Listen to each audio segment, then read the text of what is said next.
one condition, no questions. You can't question anything you see.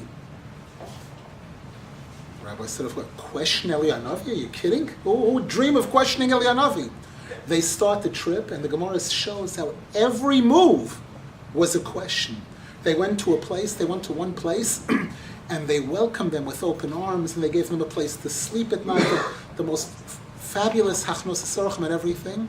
The next day, Elianavi left without saying a thank you or a bracha, and then they heard that this one's cow died, and one tragedy after another befell that community. A few days later, they come to a different place, and this place, nobody is willing to take them in. They had to sleep on a bench in the shul. Nobody would give them lodging or food or anything.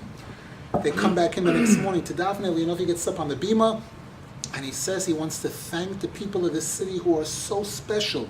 And he wants to give them a bracha from the depths of his heart, that all of them should be zeicha to be great leaders. All of them should be outstanding leaders. And Rabbi Shulman Levi's looking, and he can't believe his ears.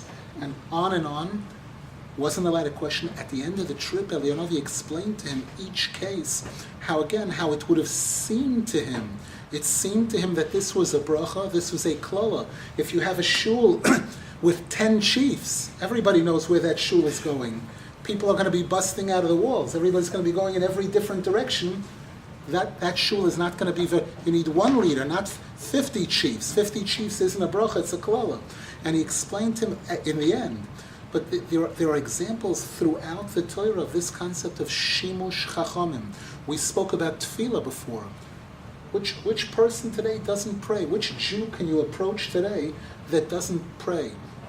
But people don't realize, sometimes they read the words and without seeing it, without watching a Talmud Chacham in action, they don't realize. The Torah says about Moshe Rabbeinu that when he was mispalel for the Egel Azov, Vayechal Moshe es Pnei Hashem Elokov. Ask any child who goes to, they'll tell you, Vayechal means he prayed, he davened. Why doesn't it say Vayispalel? So the Medrash, the Gemara says, Vayichal, the word chal means choleh. He davened so hard, he prayed with such intensity till he got sick. This is Moshe Rabbeinu we're talking about. A person would think Moshe Rabbeinu was such a great person, so close to Hashem.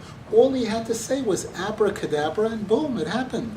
And it's not what the Torah says.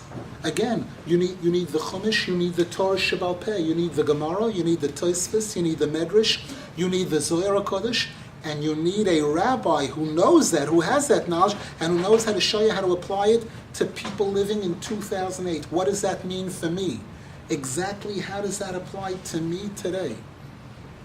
This is part of the concept of this coming close to Kesher, a Hiskarvus and Hiskashrus, to physically living Rabbonim, and even to those, the Gemara tells us, Gedolim Tzadikim b'misasam yoyser mebechayeyem. One of the foundations of Yiddishkeit is, we start our Shmon Esrei with the words Elokei Avraham, Elokei Yitzchak, Elokei Yaakov. Why? The Gemara says because a Jew can't have his tefillah answered without mentioning the three tzaddikim who are the foundation of tefillah. Moshe Rabbeinu, when he was davening, begging Hashem to forgive the Jews for the Egel Azov, Moshe Rabbeinu, he davened and davened and davened, and it didn't happen. If you look in your Chumash, it says he said Zechor la'Avraham, leYitzchak u'leYaakov, and the next pasuk says Vayinochem Hashem al kol hara asher diber la'asas le'amoi.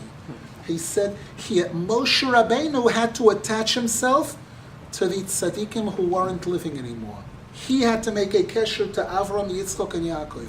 Elianavi, when he had the test with the Navi Abal, again, he said those words, Zechor la'Avram, leYitzchak, leYaakov, and at that point the heavenly fire came down and burnt everything on the Mizbeach. These are Yesodos of Yiddishkeit, which certainly one of the main tests in our generation is this issue. The fact that we're told, the Pasuk says in Chumash Devarim, Hashem says, Vanoichi hastir astir esponai bayoim hahu. Hashem says, I am going to hide myself, not just hide, but I'm going to hide the fact that I'm hidden. Yeah. Rabbi Nachman explains this. What does hastir astir mean? What We know when something is hidden, it's hidden. What's hidden? What does hidden mean? Rabbi Nachman explains that when Hashem is hidden from a person, that's a problem.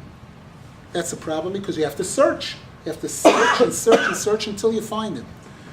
If the fact that Hashem is hidden from you, if that fact is hidden from you, then you're in big trouble. If you don't know that Hashem is hidden, if you think you have Hashem in your pocket because you learned one Mishnah in Baba Metzia, or because you go to shul 3 times a day, even if you don't think at all about what you're saying, you're talking in shul or you walk into shul, you sit in shul like you're sitting in a restaurant or whatever it is, and a person thinks that they're very close to Hashem, that they're doing everything but pi halacha, that's called haster aster. That's this double hastara, chas v'shalom, which the Torah describes, which is going to be the problem in our generation, that you could have thousands of yeshivas and shuls and people doing mitzvahs, and still Hashem is very, very hidden from us.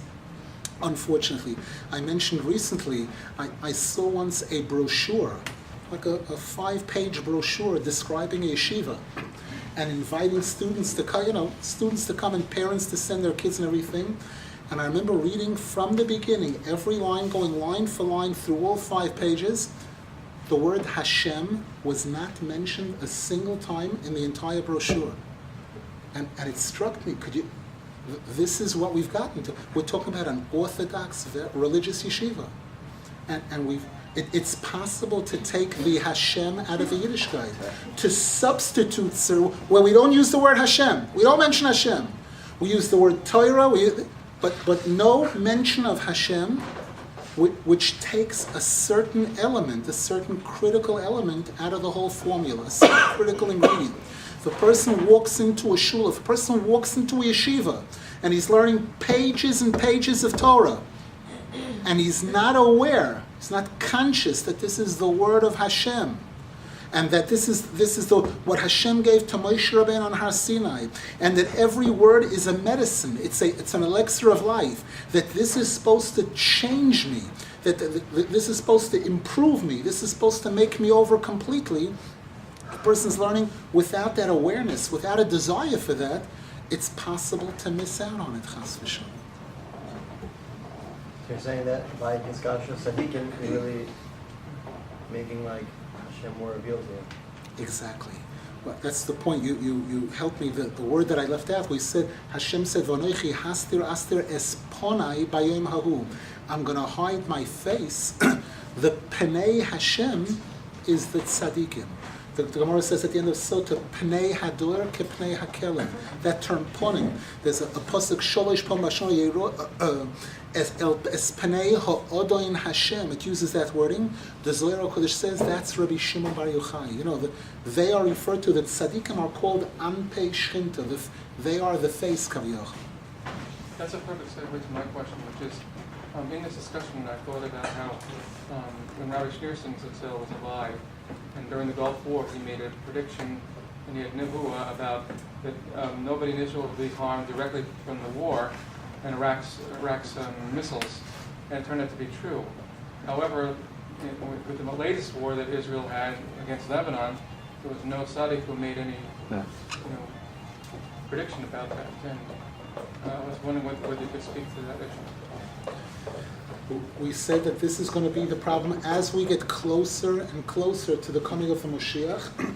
This problem of the tzaddikim being more and more hidden, of a person having to search and search to uncover, to find these tzaddikim.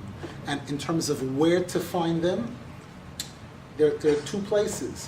One is in their teachings, in their sforim. We mentioned that the light, the face of the tzaddik is in his sforim. And the second is in his students. Rabbi Nachman explains, we have the famous story of Moshe Rabbeinu going up to Har Sinai, and he told the Jews he would be back in 40 days. They made a miscalculation, and there was a golden calf. There was an Egel Zov, Avodah Zorah, and Znus, all the worst things in the world. Moshe Rabbeinu left for a couple of days, and already all of this is going on. Who's the only one who was out of it? His closest student, Yehoshua. who had such a close, such a strong attachment